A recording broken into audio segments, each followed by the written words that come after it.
Okay, so that was Cataclysm. There was also another pretty big announcement, and that had to do with Diablo 3. What was that all about, Dan? Well, it's coming. They're working on it pretty actively, and this year they decided to drop a little more information on it. And last year we saw the Wizard announced. This year we saw the Monk, who is kind of a Bruce Lee style, rushes in, does multiple attacks, and gets out of there, does this exploding heart move, which is kind of cool. Nice. And then he's a melee character then, is that right? He is. He's also ranged though, so it's they're doing some really interesting stuff with that character, especially with the visuals. Okay, and you also managed to also chat to someone about this, yeah? I did. I caught up with the lead world designer and the art director of Diablo 3, and they ran us through all the new features coming up in the game and what to expect when it ships. Check it out. My name is Christian Leitner. I'm the art director on Diablo 3.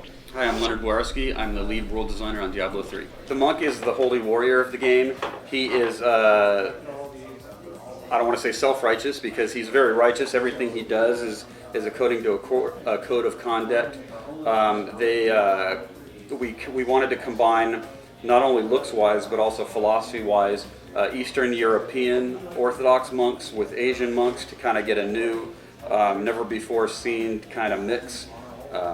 And from a skill side, We wanted to have a melee class. We already had a melee class for the barb, but the barb is a little bit more of a tank class. He's got the fury skill system too.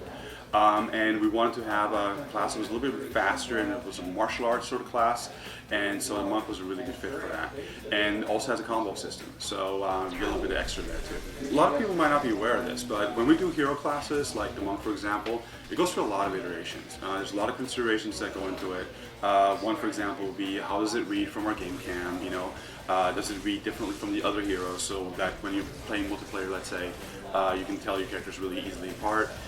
Things like colors or influences culturally, where does it come from? We always try to put a little twist on things. We don't want to, you know, just go with a standard sort of thing that goes on with that. So there's a lot of stuff that goes into it, and oftentimes really a lot of iterations. I think the monk had a lot of iterations, you know, because everybody sort of has a say in it. Everybody on the team sort of has a voice, so we really listen and we go through the iteration together as a team. So there's a lot of that stuff that goes on. So we've gone through a lot of iterations as far as this art style in Diablo 3 goes to arrive at the one we're at right now. And really, this was an evolution in terms of what would make for the best game and what would read the best way in when you're playing a game, when you're fighting monsters, when you're trying to click on characters, that sort of thing.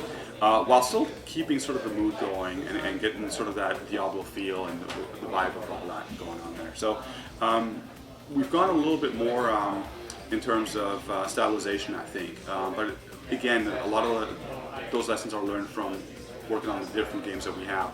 And I think those lessons really apply to us.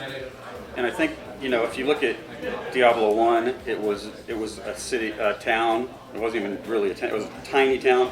Look at Diablo 2. We started having several cities. We're really trying to get, you know, the next stage in that, which is let's give a feel for a world that's cohesive, and you know, even places that you're not going to see. We want you to feel like there's stuff beyond the edges of the screen. So we're really kind of playing into that from a philosophical standpoint. And even from a lore point of view, you know, like we're really trying to give you the feel of the whole world.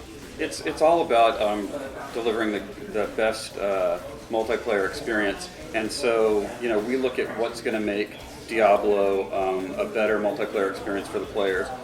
We know of a lot of stuff that's coming down the pike with that. We have a lot of ideas. We're going to look at a lot of stuff that StarCraft is doing. Some of it might be applicable, some of it might not be. We're really not talking about the details like Christian said, but it is really exciting stuff. It's really going to add to the experience for players. But you know, we don't get attached to the art as some artists do. And what I mean by that is we don't worry about it in terms of, oh gee, how long is it going to be on screen? Because for us, really, we're designing a game that's going to be played hopefully for many years to come. Diablo 2 is still being played to this day, and that's been many years. Our goal is the exact same thing with D3. There's a lot of randomization, random quests, there's random dungeons, randomization for the monster distributions, as well as on the exterior. And basically, I think even if you don't see him off for very long on screen at that one time, if you hopefully replay it many, many times over, that's going to add up. Well, I mean, that's an artistic skill or talent in itself is figuring out how to best present a character. Like, what can we show of a character in the 2 seconds it's there? Because we want to make them memorable, we want to make them cool. What can we show? That's a limitation that we need to work within. So that's how we approach it. We don't go, well, let's make it so you can't attack this character for 5 minutes so we can have this long animation. Plus, we put a lot of work into our backgrounds and all the, you're going to see the player characters for the whole game. So there's plenty of space for us to noodle the art and to put a lot of detail and stuff. But the characters are specifically built to look cool when they appear and die in really cool ways. There's something called the Wicker Man that we had. The witch doctor, before it had the zombie dogs as pets, there was an idea for a Wicker Man. It was basically another sort of humanoid character that would follow you around and basically do what the zombie dogs are doing now. And from a gameplay point of view, what ended up happening is it just sort of felt a little bit too much like a follower from D2. It didn't quite read like a summoned creature that was sort of supporting. And in that case, it got axed and we got something much better, which were the zombie dogs.